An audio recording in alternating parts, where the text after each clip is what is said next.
An Americans with Disabilities Act complaint against management of the venue at International Club.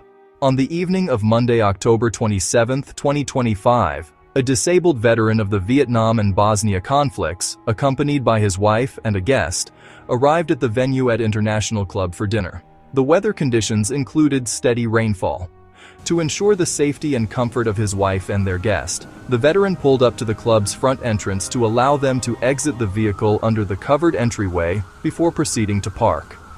The veteran's 13-year-old Chihuahua, a certified service animal, remained with his wife and accompanied her and their guest into the restaurant while the veteran parked.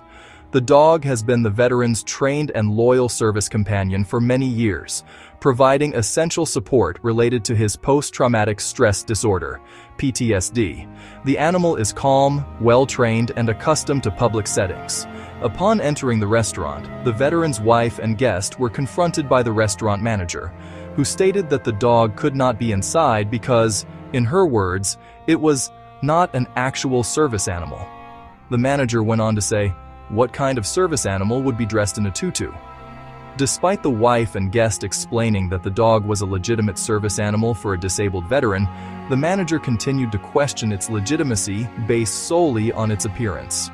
When the veteran entered the restaurant moments later, he found his wife visibly upset and in a heated discussion with the manager while their guest stood nearby. The veteran calmly identified himself as a disabled veteran and explained that the Chihuahua was his service animal, protected under the Americans with Disabilities Act, ADA. The manager then stated that they would not be served and that the party would need to leave the premises if the dog remained present. She added that she once had a service animal herself and declared that this animal is not a service animal and is not serving any purpose. In an effort to defuse the situation, the veteran went outside in the rain to retrieve the dog's official service animal documentation from his vehicle to prove the animal's legitimacy. When he returned and offered to show the paperwork, the manager refused to look at it and reiterated that the group must leave voluntarily, warning that if they did not, she would call the authorities.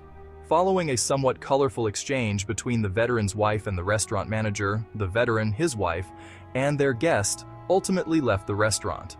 The incident left the veteran and his family humiliated, distressed, and deeply disappointed, particularly given the veteran's long history of service to his country and the lawful status of his service animal. The manager's conduct and refusal to serve the veterans' party were discriminatory and in violation of ADA Title III, which protects the rights of individuals with disabilities to be accompanied by their service animals in all public accommodations. Federal law permits only two